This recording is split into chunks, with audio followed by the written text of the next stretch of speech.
Magnetic properties of materials. इसमें सबसे पहला आएगा मैग्नेटिक परमिएबिलिटी।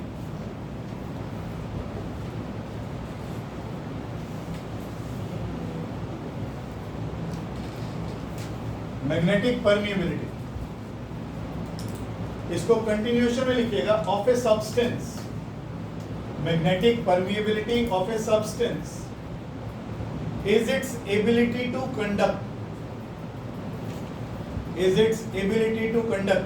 पहले भी बताया था मैंने आपको, जो ज्यादा परमिएबल सब्सटेंसेस होते हैं magnetic field lines prefer to pass through such materials, तो उनकी परमिएबिलिटी कैसी होती है? हाई होती है, हाई होती है। Of a substance is its ability to conduct magnetic field lines, is its ability to conduct magnetic field lines. आगे लिखिएगा रिलेटिव परमिटिविटी, रिलेटिव परमिएबिलिटी। इसमें एक लाइन और भी ऐड कर सकते हैं साथ साथ, ये भी फिर भूल जाऊंगा कि soft iron has greater permeability than steel. लिख लो कहीं पर, काम आएगा हमारे।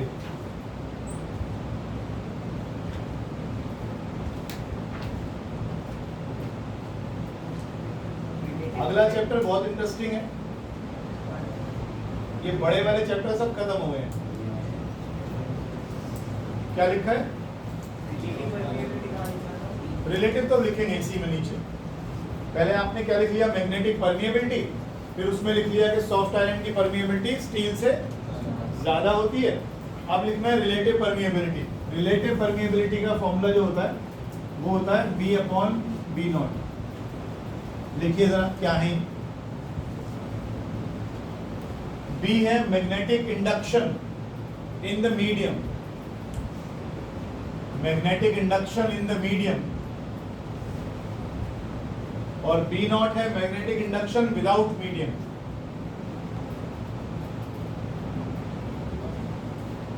Magnetic induction in medium is B and magnetic induction without medium is B0।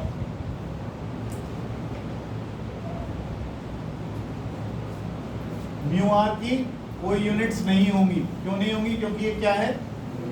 Ratio है। म्यू आर को हम पहले भी डिफाइन कर चुके एक बार, बता सकते हो क्या?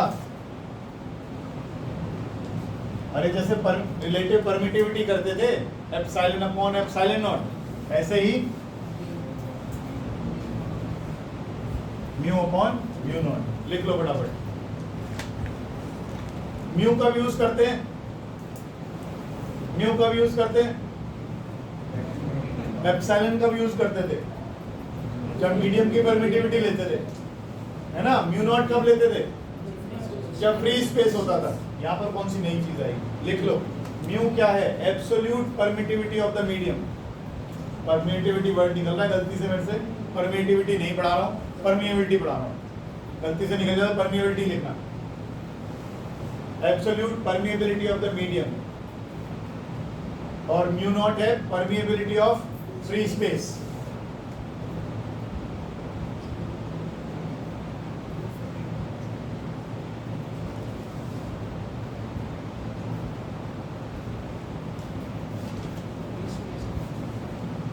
दूसरा टर्म आएगा मैग्नेटाइजिंग फील्ड। या रुको लिखो मैग्नेटिक इंडक्शन, मैग्नेटिक इंडक्शन और magnetic flux density.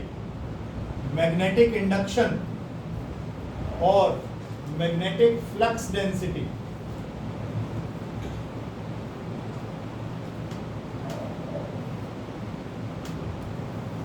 Magnetic induction is defined as,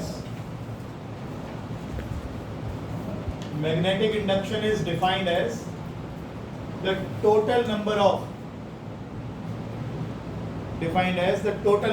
magnetic field lines crossing per unit area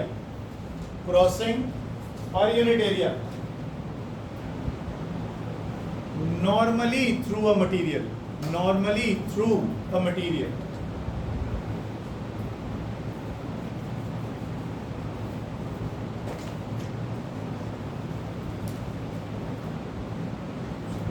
ठीक है, आगे लिखो।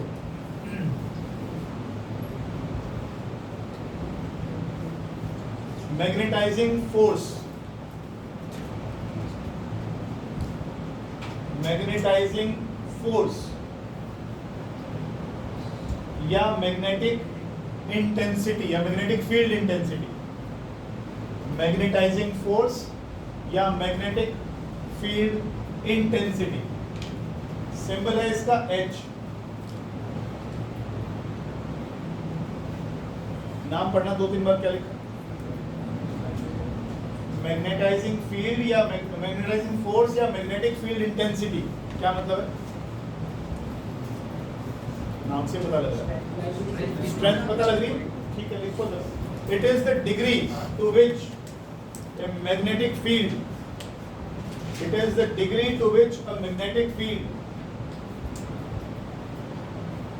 Can magnetise a material.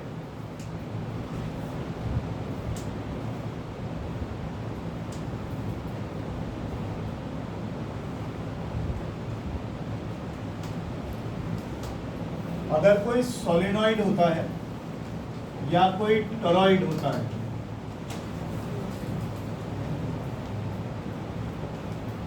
और इसको हमने यहाँ पर कोड डाल रखी है जिसकी मैग्नेटिक परमिएबिलिटी क्या हुई,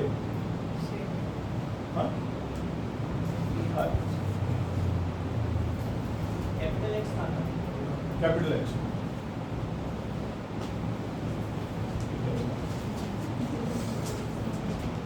यार ये तार निकालना हो गया,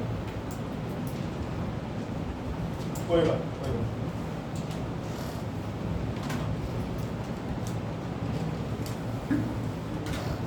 आगे लिखो।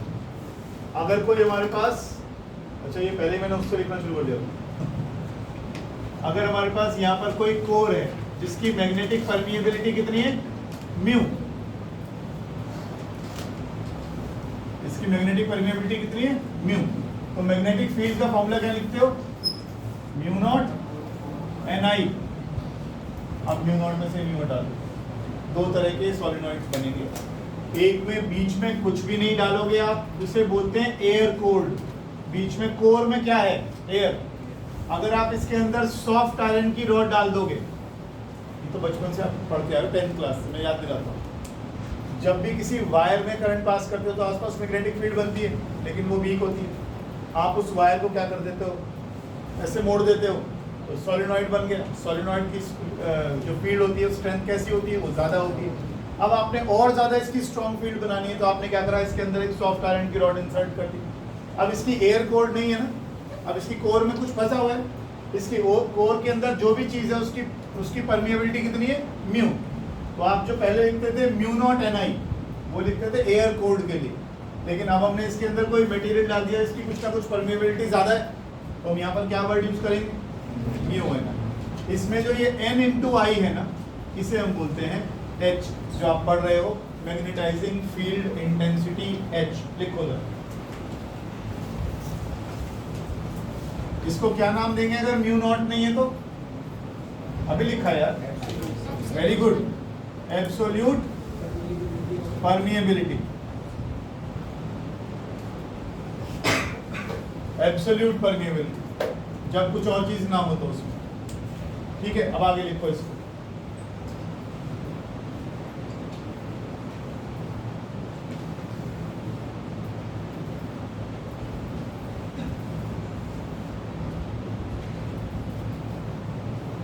it is also defined as the number of ampere turns, the number of, एक बार देखोगे, the number of ampere turns, the number of ampere turns, आगे लिखो, flowing round the unit length, flowing round the unit length of the solenoid,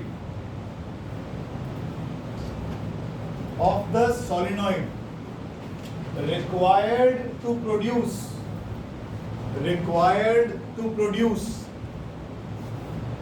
the given magnetizing field,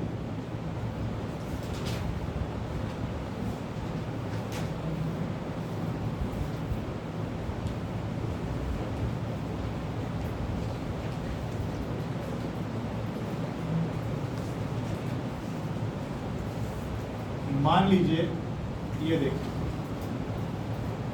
यहाँ से लेकर यहाँ तक solenoid की यूनिट लेंथ है और मुझे सोलिनॉइड के अंदर बी मैग्नेटिक फील्ड पैदा करवानी है, तो मैं इन टर्न्स को कितना पास पास या कितना दूर दूर कर दूं ताकि एम्पियर लॉ पढ़ा था। एम्पियर लॉ में क्या करते थे हमने क्या करा था एम्पियर लॉ में कैसे निकाला था, याद करो एक बार। यहाँ पे आपने एम्पीरियन लूप बनाया था, एम्पीरियन लूप में फिर आपने क्या करा था, इस एल लेंथ में कितने नंबर ऑफ टर्न्स आ रहे हैं वो निकाला था और उसके बाद फिर आपने क्या तय किया था कि मैग्नेटिक फील्ड कितनी आएगी अंदर, म्यू नॉट एन आई, जिसमें एन क्या था, number of turns per unit length, number of turns per unit length. ये जितने ज्यादा होंगे अंदर वाली मैग्नेटिक फील्ड भी उतनी ज्यादा बनेगी। यानी अगर इन वायर्स को पास पास पास पास पास पास कर दोगे तो अंदर वाली फील्ड और ज्यादा स्ट्रॉन्ग हो जाएगी। एक तो तरीका ये हुआ, ये हो गए 5 टर्न, एक हो गए 1 2 3 4 5। इसमें मैग्नेटिक फील्ड ज्यादा स्ट्रॉन्ग बनेगी और इसमें मैग्नेटिक फील्ड उसके मुकाबले में कम स्ट्रॉन्ग मैग्नेटिक फील्ड। तो मैग्नेटिक फील्ड डिपेंड करती है number of turns per unit length पर, ठीक है। अब यहाँ पर अगर मैं ये कहता हूँ कि एक बार एक यूनिट लेंथ में 6 टर्न लग रहे हैं ऐसे ऐसे ऐसे करके, तो करंट कितनी बार लूप कर गया इसको, 6 बार। तो क्या लिखूंगा उसको मैं, 6i। एक यूनिट लेंथ में कितनी टर्न है, 6, तो इसका मतलब ये 6 क्या आ गया, number of turns per unit length. और इसी n इंटू आई को आप क्या बोलते हो जो आप पढ़ रहे हो, मैग्नेटाइजिंग फोर्स H। पढ़ लिया, दोबारा लिखो, आगे लिखो पूरा क्या लिखा है, कहाँ तक लिख लिया पूरा, अच्छा मैग्नेटाइजिंग फील्ड, ठीक है लिख दिया आपने, बात खत्म हो। H किसके बराबर आएगा तुम्हारा, B लिखा था तुमने किसके बराबर, म्यू नॉट एन आई के बराबर आएगा। इसको क्या बोल दिया आपने, H, तो म्यू नॉट किसके बराबर हो गया, B बाय H। ये ध्यान रखो, B बाय H। इसको अभी एक बार डिटेल में और करवाऊंगा, इस सिलेबस में नहीं है ये वाला पार्ट जो है इसका, ठीक है। एक बार और इसको कराऊंगा और जब तक बाद में कराऊंगा, अभी सिर्फ थोड़ा थोड़ा कर लो, ज़्यादा नहीं। ये जो पिछले साल तो नहीं था, आपकी बार देखना पड़ेगा, ये जो प्रॉपर्टीज करा रहा आगे लिखो मैग्नेटाइजिंग, अच्छा मैग्नेटाइजिंग फोर्स तो हो गया। नेक्स्ट लिखिए इसकी H की यूनिट्स और बता दो, H की यूनिट्स और बता दो, टेस्ला क्या हो गई, एम्पियर, और ये क्या है, पर यूनिट, लेंथ की क्या हो गई, मीटर, इसकी क्या हो गई, एम्पियर, एम्पियर मीटर।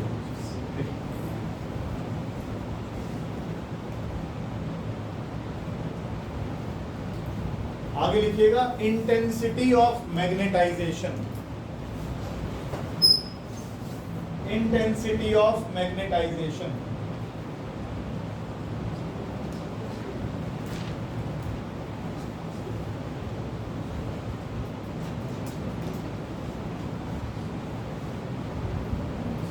ठीक है, लिखो, इसका सिंबल ले लेना capital I.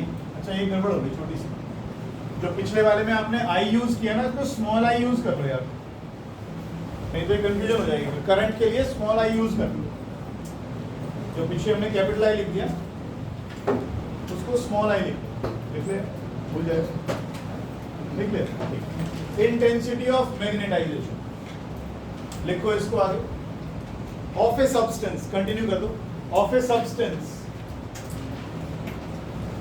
Gives the extent. एक बात बताओ, जितने भी मटेरियल्स हैं क्या मैं सबको मैग्नेटाइजिंग फील्ड में रख दूं तो वो बराबर मैग्नेटाइज होते हैं, कोई कम मैग्नेटाइज होगा और कोई ज्यादा मैग्नेटाइज होगा। अब इसकी वर्ड का मतलब देखो, इंटेंसिटी ऑफ मैग्नेटाइजेशन का मतलब क्या है कि आपने डिफरेंट मटेरियल्स को फील्ड में रखा, किसमें, मैग्नेटाइजिंग फील्ड में रखा, और कौन ज्यादा हुआ और कौन कम हुआ, ये आपका इंटेंसिटी आ गई, इंटेंसिटी ऑफ मैग्नेटाइजेशन। यानी जो ज्यादा हुए उसका आई ज्यादा, जो कम हुए उसका कम। लिखिए, intensity of magnetisation of substance gives the extent, gives the extent up to A specimen can be magnetized. A specimen can be magnetized when placed in the magnetizing field. When placed in the magnetizing field.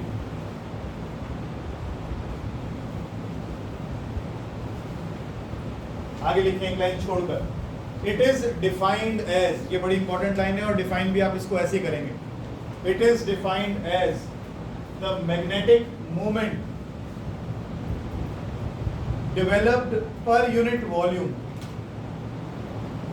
Magnetic moment developed per unit volume when placed in magnetizing field.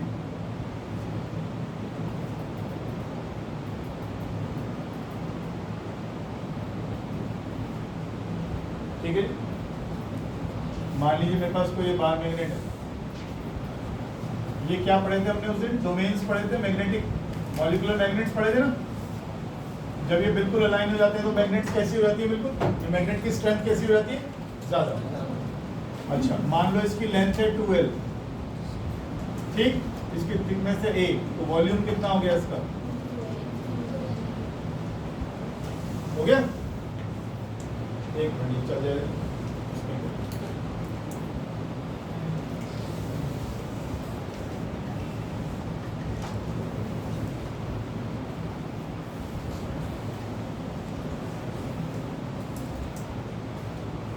हाँ, मैं भी समझ.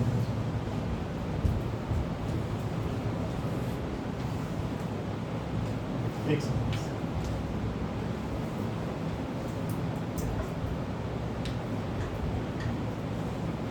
आई को कैसे define किया आपने? Magnetic movement develop per unit. Magnetic movement का formula बताइए प्लीज. बहुत बढ़िया, m इंटू 2L. 2L क्या है? Magnetic length. अगर उसका वॉल्यूम निकालना हो तो कैसे निकालोगे? किसी भी चीज का वॉल्यूम कैसे निकलता है? Area into length. मान लो उसका एरिया हो गया A और लेंथ कितनी है उसकी? 2L. तो 2L से 2L कट गया तो क्या बचा? ये क्या था? दोबारा बोलो. Pole strength. ये क्या है? एरिया. लिखो आप.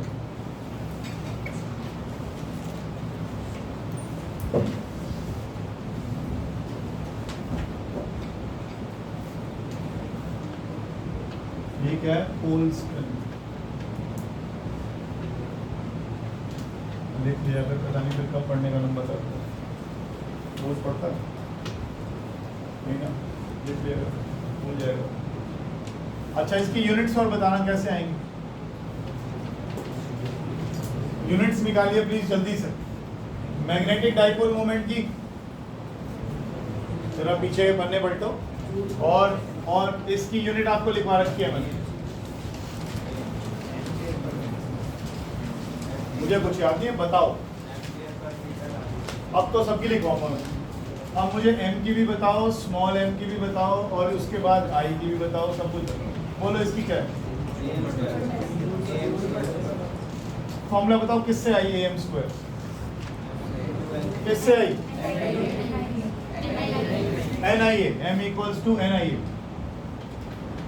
तो करंट हो गया हमारा एम्पियर और ये हो गया मीटर स्क्वायर. ठीक है, ampere metre square. Pole strength बताइए. हाँ, एम्पियर मीटर कहाँ से निकाला? m/2L से निकाला आपने. तो ये बताया आपने एम्पियर मीटर या metre square? Metre. I intensity. Ampere metre divide by area. तो कितना है? ये अभी किसी और की भी तो आई थी. अभी किसी की और भी यूनिट आई थी H की. तो लिख लेना नीचे. H and I has same units.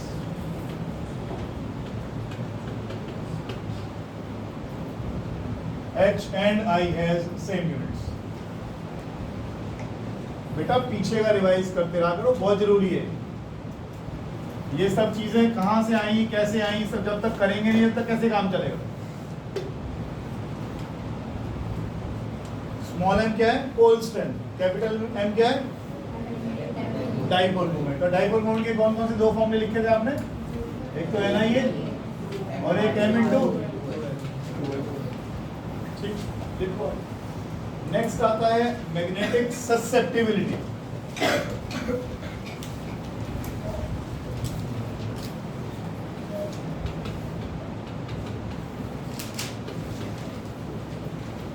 Magnetic susceptibility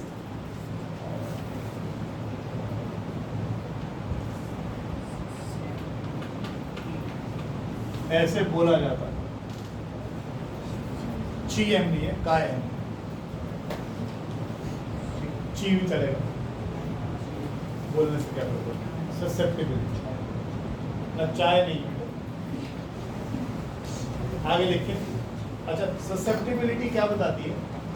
किसी भी मटेरियल को हमने फील्ड में रखा और वो कितनी आसानी से या मुश्किल से मैग्नेटाइज होता है, ये उसकी प्रॉपर्टी होती है। ससेप्टिबल, कोई चीज़ है, मटेरियल आपने फील्ड में रखा, यूं मैग्नेटाइज हो गया, ससेप्टिबल ज़्यादा है। अगर आपने रख के रखा, बहुत देर रखने के बाद कहीं जाकर उसमें कोई डिग्री दिखाई दी कि भाई हाँ ये मैग्नेटाइज हुआ, ससेप्टिबिलिटी कम है। ठीक है, लिखिए। Susceptibility of a substance tells us how easily a substance can be magnetized. A substance can be magnetized when placed in magnetizing field.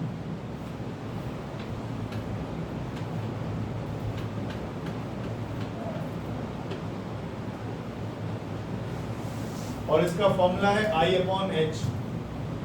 I की यूनिट अभी लिख कर आए हो ना, एम्पियर, और इसकी भी वही है, तो इसका मतलब नो यूनिट्स, कोई यूनिट नहीं।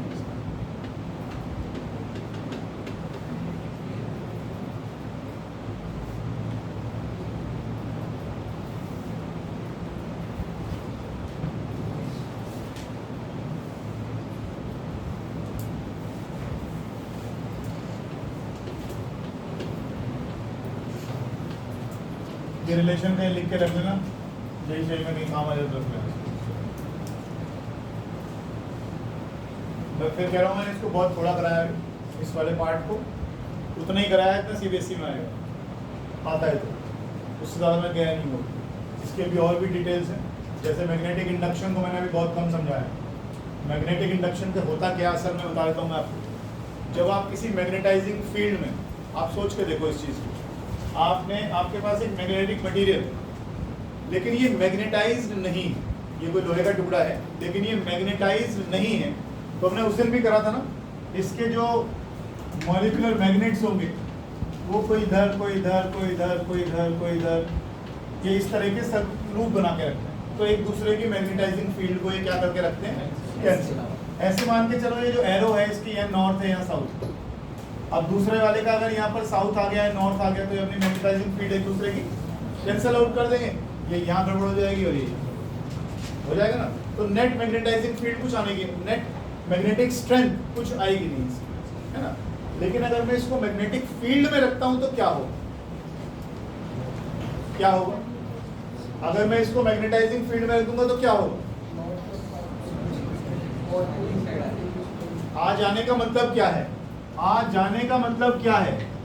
इसके जो सरफेस पर सारे के सारे मॉलिक्यूलर मैग्नेट्स हैं, ये सब सीधे होंगे, यानी ये सब क्या हैं? एटम्स ही तो हैं। तो इनमें चार्जेस हैं कि नहीं? ये मूव करने शुरू करेंगे जब ये इधर से इधर सेट करेंगे अपने आप को, अपनी अलाइनमेंट सेट करेंगे। जब तुम यही तो कह रहे हो, ये आपस में क्या कर लेंगे? तो होता क्या है, सरफेस करंट चलता है। जब ये चार्जेस मूव करेंगे तो क्या, चार्जेस के मूव करने से क्या पैदा होता है? करंट। तो सरफेस पे एक करंट पैदा होता है, उस करंट की वजह से इसमें अब जब करंट चलेगा किसी में तो क्या पैदा हो जाएगी उसके अंदर? मैग्नेटिक फील्ड पैदा हो जाएगी। तो ये मैग्नेटिक फील्ड जो इसके अंदर पैदा होगी, ये इंड्यूस कर दी गई। इंड्यूस कर दी गई मतलब कैसे इंड्यूस कर दिया आपने? आपने बाहर एक एक्सटर्नल मैग्नेटिक फील्ड में रखा, इसके जो मॉलिक्यूलर मैग्नेट्स थे वो अलाइन होने के चक्कर में उसमें एक सरफेस करंट बना, उस करंट से इसके अंदर क्या इंड्यूस हो गई? एक मैग्नेट। ये इस बाहर वाली मैग्नेटाइजिंग फील्ड के अलावा है। जो इसमें और इंडक्शन आ गया, ठीक है ना। बुक पढ़िएगा, बुक पढ़िएगा, इतनी ज़्यादा डिटेल में मुझे जाना नहीं था, ये सिर्फ बता रहा हूँ कि भाई हाँ कर सकते हो, पर पढ़ना चाहो तो बुक में आराम से दिया हुआ समझा रहा है। अब आपने लिखा magnetic dipole moment per unit volume. अगर आप देखो तो इसमें कोई लॉजिकल चीज़ है, सिंपल पढ़ के देखो क्या लिखा है। ये क्या रखा था आपने, m/h किसको पढ़ा था, m/v क्या था, magnetic dipole moment per unit volume किसको डिफाइन किया था, इंटेंसिटी ऑफ मैग्नेटाइजेशन को डिफाइन किया था। इंटेंसिटी ऑफ मैग्नेटाइजेशन का मतलब क्या है कि किसी स्पेसिमेन को हमने लिया, फील्ड में रख दिया, अब वो किस हद तक मैग्नेटाइज हो चुका है, यही तो पता लगाना है, यही तो पता लगाना है। आपने क्या था, आपने एक स्पेसिमेन ले लिया, ले लिया, इसमें ना जगह जगह डोमेन्स होते हैं, जैसे ये एरिया पूरा डोमेन आ गया, इसके सारे सारे के सारे एक तरफ है, ये दूसरा हिस्सा आ गया यहाँ, ये आ गया। अब एक यूनिट वॉल्यूम में पढ़ के देखो तो क्या लिखा है दोबारा से, जब तक तुम समझोगे नहीं समझाने में बड़ी मुश्किल आएगी। ये क्या है, ये क्या चीज दर्शाता है, आसान शब्दों में ये क्या बताता है आदित्य, क्या बताता है, मैग्नेटिक डाइपोल मोमेंट से क्या पता लगता है, इलेक्ट्रिक डाइपोल मोमेंट से क्या पता लगता था, डाइपोल की स्ट्रेंथ, इससे क्या पता लगेगा, डाइपोल की स्ट्रेंथ। डाइपोल की स्ट्रेंथ कब ज्यादा बनेगी, ये जो स्पेसिमेन है कब ज्यादा मैग्नेटाइज होगा, जब सारे डाइपोल कैसे हो जाएंगे, अलाइन हो जाएंगे, इस डायरेक्शन में हो जाएंगे। तो वो ये आपसे कह रहा है कि एक यूनिट वॉल्यूम में, एक यूनिट वॉल्यूम में कितने डाइपोल्स को आप अलाइन कर चुके हैं, वो आपको क्या बताता है, इंटेंसिटी ऑफ मैग्नेट। तो जरूरी है सारे अलाइन हो गए, हो सकता है कुछ ऐसे पड़े होंगे, हो सकता है कुछ ऐसे पड़े होंगे, ये ना मैग्नेटाइज हुए, नहीं उधर की तरफ हुए, जरूरी है सारे हो जाएंगे, जरूरी है सारे हो जाएंगे। क्या सारे मटेरियल बिल्कुल यूं डालते ही हो जाते हैं, ससेप्टिबिलिटी सबकी ज्यादा होती है, नहीं। एक बार फिर पढ़ो क्या कह रहे हैं, शब्द बिल्कुल आसान रखना अपने लिए, बिल्कुल आसान। एक आपने लिखा मैग्नेटाइजिंग फोर्स, क्या सिंबल था, H, H था, H को किसके बराबर लिखा आपने, आपने इसके बराबर, मैग्नेटाइजिंग फोर्स या मैग्नेटाइजिंग फील्ड इंटेंसिटी, यही था। तो मैग्नेटाइजिंग फील्ड इंटेंसिटी कौन मैग्नेटाइज कर रहा है, अभी हमने क्या बात करी, देखो हमें यहाँ इसके अंदर बी मैग्नेटिक फील्ड पैदा करनी है, क्या चीज वेरी करोगे आप, वेरी करोगे इसके number of turns per unit length, और दूसरा इसमें वेरी करोगे करंट, करंट को कम करोगे या ज्यादा करोगे तो बी के ऊपर फर्क आएगा। क्या करना चाहते हो आप, बी मैग्नेटिक फील्ड पैदा करना चाहते हो, तो ये दो चीजों पर डिपेंड करता है, एन पर और आई पर। तो ये बन गई magnetising field intensity, magnetising field intensity, या यूं कह सकते हो कितनी ताकत लगाऊं कि बी मैग्नेटिक फील्ड बन जाए, इसीलिए मैग्नेटाइजिंग फोर्स बोल दिया उसको।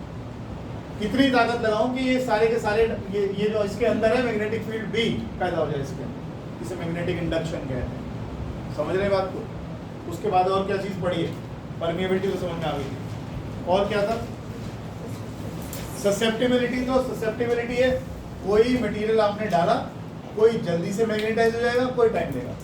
तो जो जल्दी हो जाता है वो ज्यादा ससेप्टिबल है कि आपने फील्ड में डाला और फटाफट फटाफट उसके डोमेन सीधे हो गए, अलाइन हो गए सारे, तो ससेप्टिबिलिटी ज्यादा है। क्लास में दो बच्चे ऐसे दिखाई दे रहे हैं जो क्लास में सुन नहीं रहे हैं, अगर मैंने कुछ पूछ लिया ना तो क्लास से निकाल दूंगा, ध्यान रखिएगा, 1 मिनट लगेगा मेरे को क्लास से बाहर फेंकने में। आगे देखिए, मैं अचानक पूछ लूंगा मैंने क्या पढ़ाया अभी, क्लासिफिकेशन ऑफ मैग्नेटिक मटेरियल्स। भजन नहीं कर रहे हो बैठ के यहाँ पर, हाँ बेटा खत्म हुई कपड़े। Classification of magnetic materials,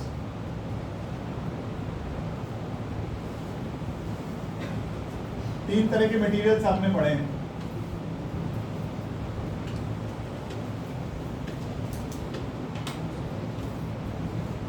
chemistry में भी पढ़ चुके हैं आप इनको,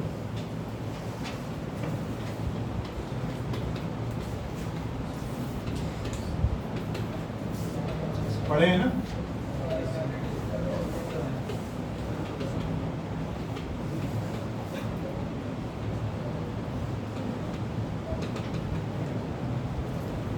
डायमैग्नेटिक मटेरियल्स कौन से होते हैं,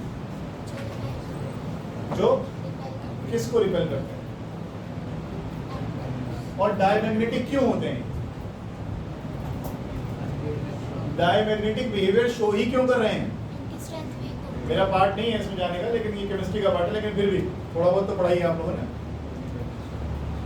पहली बात तो diamagnetic material, paramagnetic material, ferromagnetic material, आपने इतना तो केमिस्ट्री में थोड़ा बहुत पढ़ा होगा कि इनकी परमानेंट डाइपोल मोमेंट होती है और इनकी परमानेंट डाइपोल मोमेंट नहीं होती।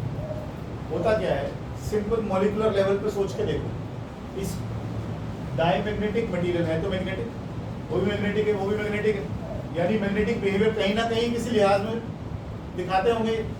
मैग्नेटिक बिहेवियर या मैग्नेटिक फील्ड कब आती है? जो करंट आता है। जितने भी इन सभी मटेरियल्स के अंदर एटम्स होंगे, हर एटम के चारों तरफ इलेक्ट्रॉन चक्कर काट रहे होंगे। अब ये इलेक्ट्रॉन का मोशन डिसाइड करता है कि फील्ड कितनी है, कैसी है और किस तरफ को है, क्या मतलब सब चीजें कौन डिसाइड करता है? इस मोशन ऑफ इलेक्ट्रॉन्स। एक सिंपल एग्जांपल देता हूँ डायमैग्नेटिक का। अगर कोई न्यूक्लियस है, उसके चारों तरफ एक पेयर ऑफ इलेक्ट्रॉन, एक इलेक्ट्रॉन यूं चक्कर काट रहा है और दूसरा इलेक्ट्रॉन यूं चक्कर काट रहा है, तो जो इलेक्ट्रॉन यूं चक्कर काटेगा उसकी मैग्नेटिक फील्ड इस दिशा में हुई, जो यूं चक्कर काटेगा उसकी मैग्नेटिक फील्ड इस तरफ हुई। उल्टी भी हो सकती है, मैं ये नहीं कह रहा, लेकिन दोनों की मैग्नेटिक फील्ड किस तरफ होगी? Opposite direction. तो नेट मैग्नेटिक फील्ड की वैल्यू कितनी आएगी? तो ये डायमैग्नेटिक मटेरियल बन जाएगा।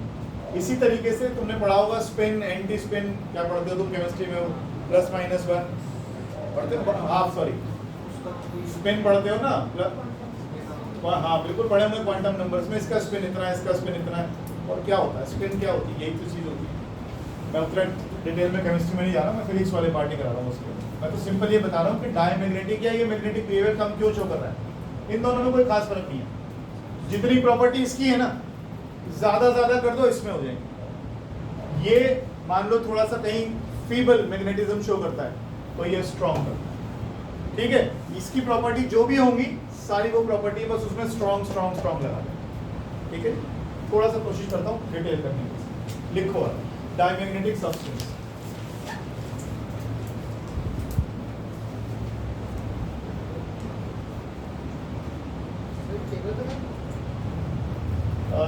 टेबल बना के कर लो, टेबल बना के कर लो, समझ लो। तो फिर बुक ऐसे, नोटबुक ऐसे घुमा लेना, ऐसे घुमा लेना लैंडस्केप। क्या हो गया? मुझे पता क्या चाहिए। नोटबुक खत्म हो गई, पेज ले लिया, पेज दो।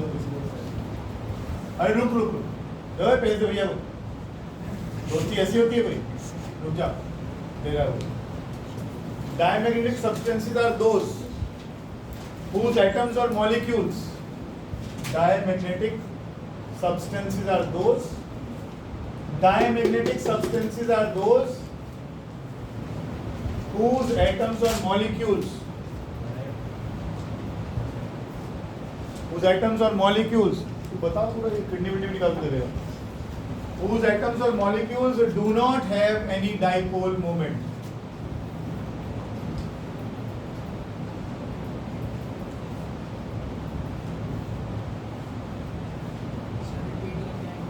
Whose atoms or molecules do not have any dipole moment. Dipole moment क्या बताता है? Dipole की strength बताता है। अगर देखो, अगर ये नॉर्थ पोल और साउथ पोल, यानी मैंने ये मैग्नेटाइजिंग फील्ड लगा दी और इसके अंदर हमने एक डायमैग्नेटिक मटेरियल को रख दिया। पहली बात तो ये मैग्नेटाइज होगा बहुत ही थोड़ा, फीबली मैग्नेटाइज होगा, और मैग्नेटाइज होगा तो ये पोल कौन सा बनेगा और ये पोल कौन सा बनेगा? नॉर्थ। लेकिन इसमें उल्टा है, ये नॉर्थ बनेगा और ये साउथ बनेगा। ये उल्टा मैग्नेटाइज होता है और वो भी थोड़ा सा मैग्नेटाइज होता है। लिख लो और बना लो इसको। दे आर फीबली माने कम, बहुत कम। दे आर फीबली, ये लॉरेंस वालों के लिए, they are feebly magnetise in a direction. They are feebly magnetized in a direction opposite to magnetizing field.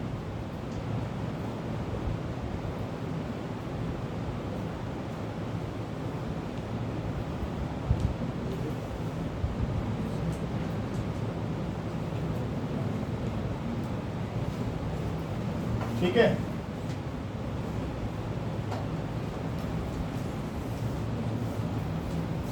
इसको हम कंपैरिजन करके कर ले तो ज्यादा समझ आएगा।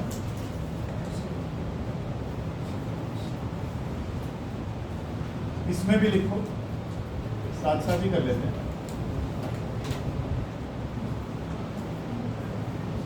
यहां भी लिख लेना फीबली मैग्नेटाइज,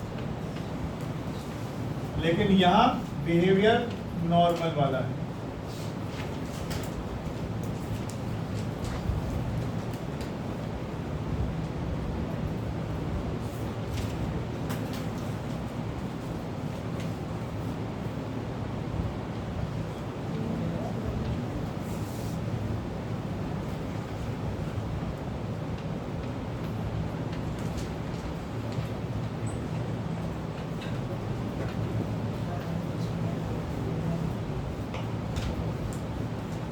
और पहले वाले में आपने डिफरेंस में क्या लिखा था?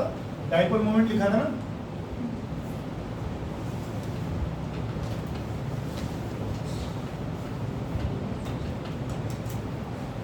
जीरो डाइपोल मोमेंट ये लिखा था ना। बोलता ही नहीं देव, हैं? बोल तो दिया था कम से कम।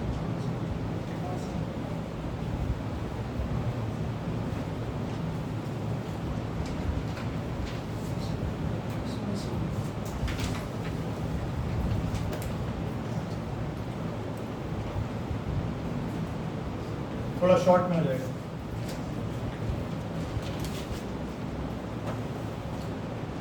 इनका डाइपोल मूवमेंट नहीं है, इनका स्मॉल है और इनका एप्रिशिएबल अच्छा खासा है। अगर इसकी सेकंड की बात करूं तो they are magnetised feebly but in opposite direction, और ये नॉर्मल बिहेवियर दिखा रहे हैं। ये भी फीबली मैग्नेटाइज्ड हुआ है लेकिन वो स्ट्रांगली मैग्नेटाइज्ड हुआ। ठीक है, ज्यादा ऐसी टफ वाली प्रॉपर्टीज नहीं है, बहुत आसान से।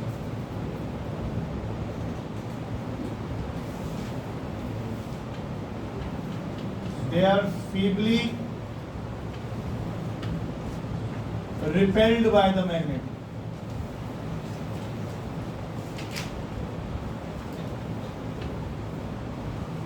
ऐसा क्यों होगा ईशान वत्स?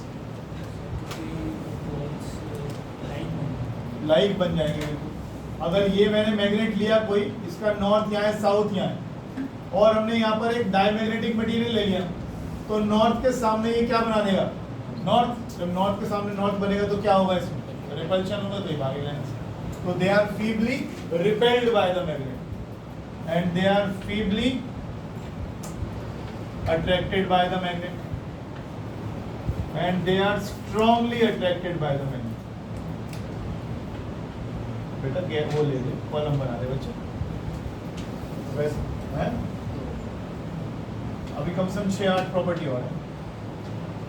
मुझे लग रहा है खत्म हो गया, ऐसा ना।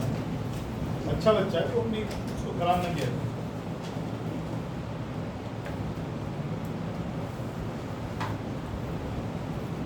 ससेप्टिबिलिटी लिखिएगा, तीनों की ससेप्टिबिलिटी।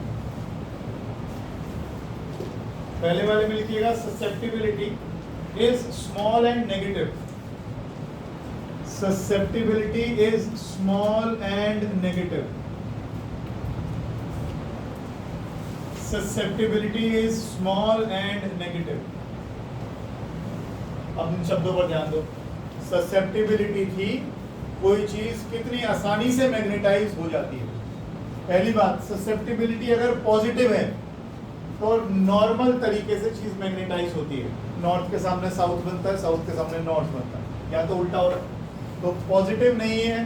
अगर ससेप्टिबिलिटी नेगेटिव है, इसका मतलब डायमैग्नेटिक सब्सटेंस है। ध्यान रखिएगा, नेगेटिव ससेप्टिबिलिटी का मतलब फीबली में। पहली बात क्या वर्ड यूज किया आपने? नेगेटिव। और स्मॉल का मतलब है कम मैग्नेटाइज होता है, और नेगेटिव का मतलब उल्टा मैग्नेटाइज होता है। ठीक है ना, ये इसका दोनों का मतलब है। आगे अच्छा, इसकी क्या आएगी? स्मॉल एंड पॉजिटिव, और उसकी लार्ज होता है। बिल्कुल ठीक, लिखो फटाफट। स्लाइटली ग्रेटर देन 1 लिखो, पैरामैग्नेटिक में लिखो। Sorry, small and positive, small and positive, और उसमें लिख लो लार्ज एंड पॉजिटिव। लिख ले बच्चों, लिख ले। और ये जो मैं आपको क्वेश्चंस दे रहा हूँ ना, जब आप ये जेईई के क्वेश्चन करने बैठोगे, ढेर मिलेंगे आपको इसमें ऐसे सारे। वो आपको कुछ नहीं देगा, वो वैल्यूज में खिलाएगा। कोई चीज़ की इकाई हम दे देगा आपको, 900 है, 800 है, 1000 है, 1500 है, बताओ मटेरियल कौन सा है। किसी की ससेप्टिबिलिटी दे देगा आपको, नेगेटिव है, पहचानो कौन सा मटेरियल है, क्या करेगा, इस तरह का कैसा बिहेवियर शो करेगा अगर मैग्नेटिक फील्ड में रखेंगे। उल्टे सवाल पूछे जाते हैं, सीधे नहीं पूछते। ये नहीं पूछेंगे डायमैग्नेटिक की ससेप्टिबिलिटी कैसी, पूछेंगे ससेप्टिबिलिटी अगर नेगेटिव है तो इसका मतलब क्या है। ससेप्टिबिलिटी अगर किसी सब्सटेंस की नेगेटिव है तो उसको अगर मैं मैग्नेटिक फील्ड में रखूंगा तो क्या होगा, उल्टा सवाल पूछेंगे। अभी और 6-7 प्रॉपर्टी करा रहा है। नेक्स्ट लिखो, परमिएबिलिटी की बात करते हैं, रिलेटिव परमिएबिलिटी। अगले उस पर जाओ, रिलेटिव परमिएबिलिटी। कुछ सनी को क्या हो गया, बीमार हो रहा है क्या? अच्छा तेरे को पता नहीं। रिलेटिव परमिएबिलिटी लिखिएगा स्लाइटली लेस देन 1। परमिएबिलिटी क्या थी उज्जवल, परमिएबिलिटी क्या थी? फॉर्मूले ना सुनाया कर तो मुझे, वो तो पता है तेरे को फॉर्मूले क्या है। परमिएबिलिटी क्या थी? जो ज्यादा परमिएबल होता है मैग्नेटिक फील्ड लाइन उसमें से पास करना प्रेफर करते हैं, यही था ना परमिएबिलिटी। अब तुझे क्या लगता है डायमैग्नेटिक के अंदर क्या होता है? डायमैग्नेटिक से फील्ड लाइंस, पहले भी हम बना चुके हैं इसको,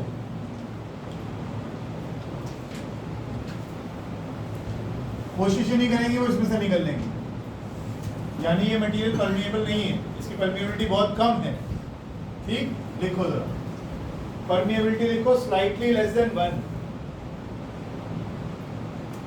स्लाइटली लेस देन 1। पैरामैग्नेटिक में लिखो स्लाइटली ग्रेटर देन 1।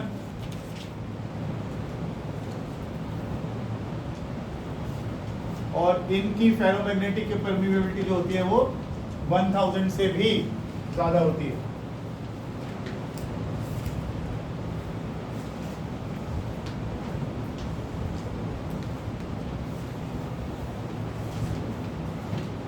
नेक्स्ट कितनी प्रॉपर्टी होगी? 5। ये 6 है।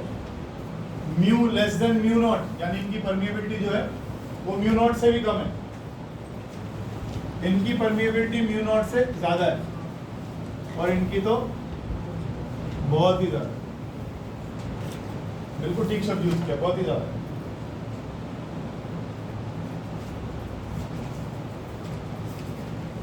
नेक्स्ट आता है ससेप्टिबिलिटी, सॉरी ससेप्टिबिलिटी कर लिया हमने।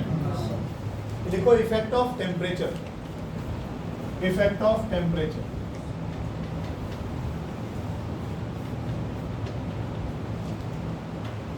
इफेक्ट ऑफ टेम्परेचर पहले वाले में लिखो कि इनकी ससेप्टिबिलिटी टेम्परेचर पर डिपेंडेंट नहीं होती है। सिंबॉलिकली लिखना चाहो तो जिनको समझ में आता है वो ऐसे लिखो, ससेप्टिबिलिटी टेम्परेचर के पावर कितनी होगी? 0, यानी ससेप्टिबिलिटी टेम्परेचर पर डिपेंड नहीं करती। टेम्परेचर बढ़ा लो, टेम्परेचर घटा लो, कोई फर्क नहीं पड़ता, ससेप्टिबिलिटी उतनी ही रहेगी। अगले वाले में लिखिएगा susceptibility is inversely proportional to temperature. Temperature बढ़ाओगे तो ससेप्टिबिलिटी कम हो जाएगी।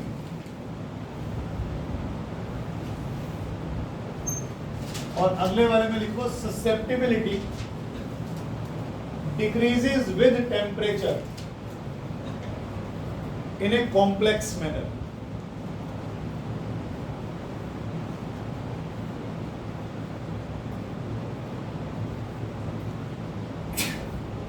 इसमें क्यूरी टेम्परेचर आता है, बाद में डिस्कस करेंगे जब ये निपट लेगा। अभी मैं थोड़ी सी चीजों को जल्दी निपटा रहा हूं। नहीं डायरेक्टली है नहीं, क्योंकि जो इसकी इकाई एम होती है, ये लिखना नहीं प्लीज, नहीं तो बहुत कंफ्यूजन खड़ी हुई मेरे पास। ये लीनियरली नहीं वेरी करती है, अलग तरीके से वेरी करती है, ये मत लिखो, सब चीज़ें जरूरत नहीं है। बस ये ध्यान रखो इन पर टेम्परेचर बढ़ाने घटाने के ससेप्टिबिलिटी में कोई फर्क नहीं पड़ता। ठीक है, इस पर पड़ता है और इस पर भी पड़ता है। यहाँ पर भी पता लग रहा है टेम्परेचर बढ़ रहा है तो ससेप्टिबिलिटी कम हो रही है, यहाँ पर भी कम हो रही है। इतना याद करना था, ठीक है। फेरोमैग्नेटिक्स जो, अच्छा इसमें लिखिएगा ये सॉलिड लिक्विड गैस तीनों हो सकते हैं। ये सॉलिड क्या हो गया? हाँ मुझे बताओ पहले क्या बात है।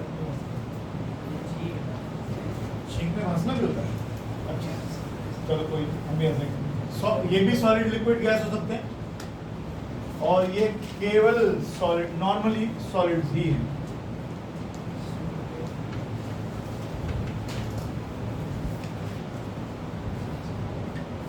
एग्जाम्पल्स लिखो अब इसके।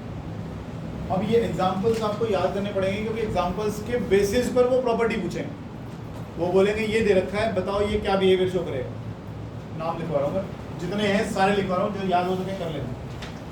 इसके लिखो, सिंबल लिख लेना, बिस्मथ, कॉपर ऐसे करके लिखो। प्लम्बम मतलब सॉरी क्या होता है वो, लेड। नेक्स्ट लिखो नाइट्रोजन N2। आगे लिखो पानी, वाटर H2O, NaCl नमक। ये सारे डायमैग्नेटिक सब्सटेंस में आते हैं, सारे डायमैग्नेटिक में आते हैं। उसमें लिखो फेरोमैग्नेटिक में एल्यूमिनियम, फेरो नहीं है, फेरा एल्यूमिनियम, सोडियम, कैल्शियम, ऑक्सीजन, बस। और उसमें लिख लो तीन तो हमने उस दिन भी लिखे थे। मैग्नेटिक सब्सटेंस कौन कौन से होते हैं? आयरन, निकल, कोबाल्ट, तीन तो हैं। आयरन, निकल, कोबाल्ट। एक और एलॉय होता है, उसे बोलते हैं एल्निको। ये भी फेरोमैग्नेटिक में आता है। क्या हो गया? कोबाल्ट CO, C बड़ा O छोटा। और आयरन ऑक्साइड Fe2O3। एल्यूमिनियम तो पैरा में आता है। क्या पूछा थे? एल्निको एलॉय है और एलॉय आता है फेरोमैग्नेटिक। किसका है? एल्यूमिनियम, निकल, कोबाल्ट का।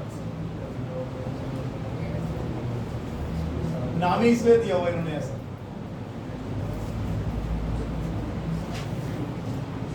और कुछ प्रॉपर्टीज लिखिएगा, इसी के नीचे चार्ट में भी और लिखना है।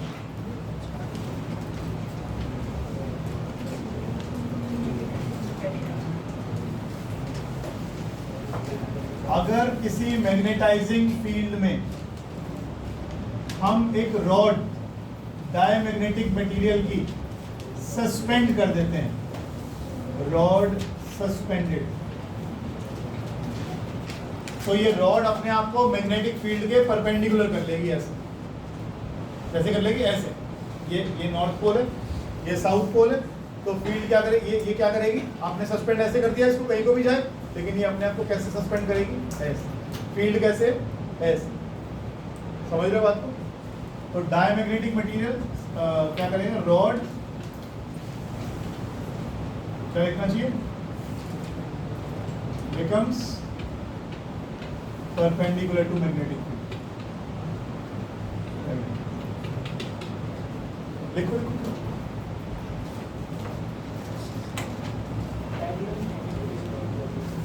इसकी जो लेंथ होगी यानी परपेंडिकुलर हो जाएगी। देखिए फील्ड लाइंस जा रही है यूं, और यहाँ नॉर्थ पोल है या साउथ पोल है, फील्ड लाइंस ऐसे जा रही है, ये अपने आप को ऐसे परपेंडिकुलर कर लेगी, ऐसे सस्पेंड करेगी। यूं होगा तो पैरेलल हुआ, यूं होगा तो परपेंडिकुलर। फील्ड लाइंस कैसे जा रही है? यूं जा रही है, नॉर्थ पोल साउथ।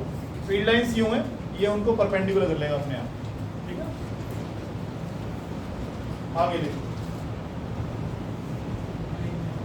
इसके नीचे लिख लो, डायमैग्नेटिक मटेरियल के नीचे। देखिए मान लीजिए हम यहाँ पर कोई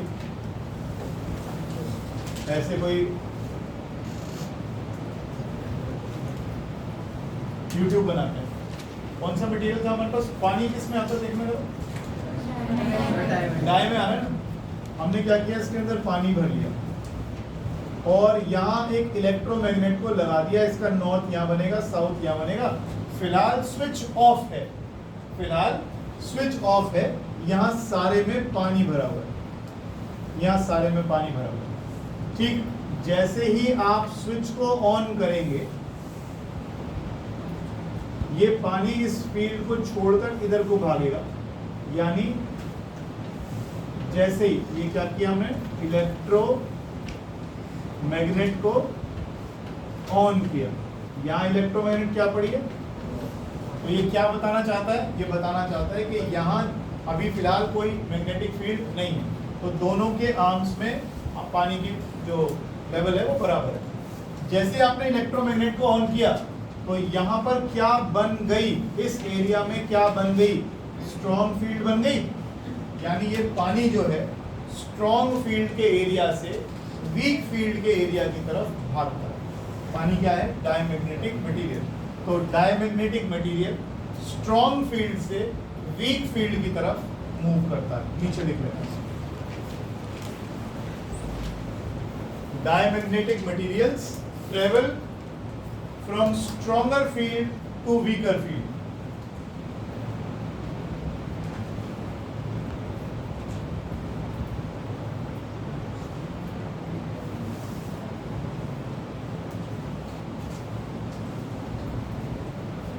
ठीक है,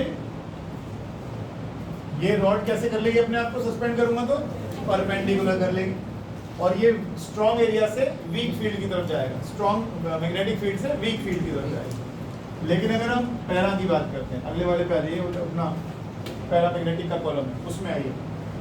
यहाँ पर क्या होगा, अगर आप रॉड को सस्पेंड करते हो तो रॉड अपने आप को फील्ड के कैसे करेगी, पैरेलल। पैरेलल लिख लो यहाँ पर, पैरेलल। रॉड अपने आप को कैसे सस्पेंड करेगी, पैरेलल टू मैग्नेटिक फील्ड। अगर सेम एक्सपेरिमेंट यहां करता हूं, सेम एक्सपेरिमेंट यहां करता हूं,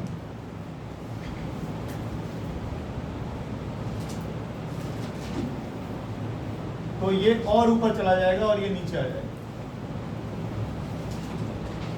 जब इलेक्ट्रोमैग्नेट क्या करेंगे, यानी ये वाले जो पैरामैग्नेटिक सब्सटेंस हैं, ये स्ट्रॉन्ग मैग्नेटिक फील्ड की तरफ भागते हैं, ये स्ट्रॉन्ग मैग्नेटिक फील्ड की तरफ भागते हैं। और सेम आपका वो तीसरा वाला जो होगा, उसके लिए भी यही आएगा, फेरोमैग्नेटिक में भी यही आएगा।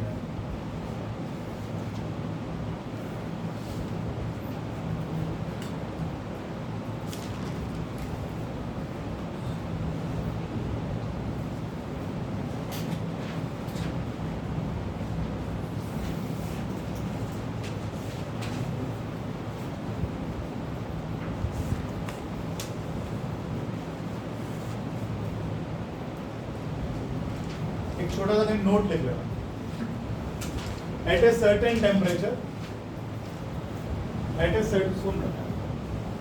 ए certain temperature called Curie temperature, CURIE, at a certain temperature called Curie temperature, a ferromagnetic material converts into a paramagnetic material.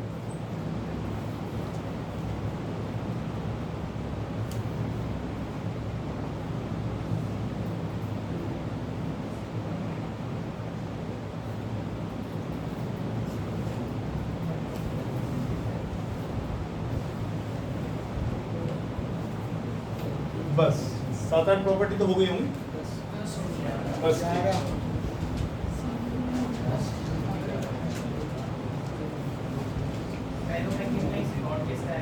दोबारा बोलिएगा।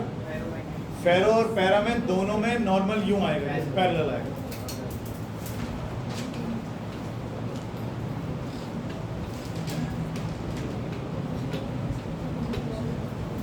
हिस्टेरेसिस लास्ट टॉपिक है आपका ये, और फिर आपकी थर्ड यूनिट खत्म। सेकंड की असाइनमेंट दे दी है, छुट्टियां है आपकी, करना चाहो तो करें। फर्स्ट वाली किसी ने कंप्लीट करी आज तक? एक, बस एक बच्चे।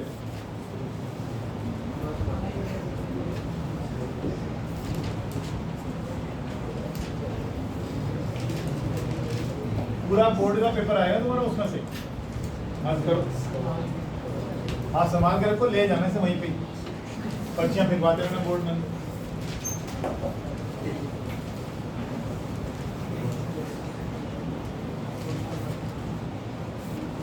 इसको लिख लो, बुक से पढ़ लेना, समझाऊंगा सारा, लिख पाऊंगा कुछ नहीं।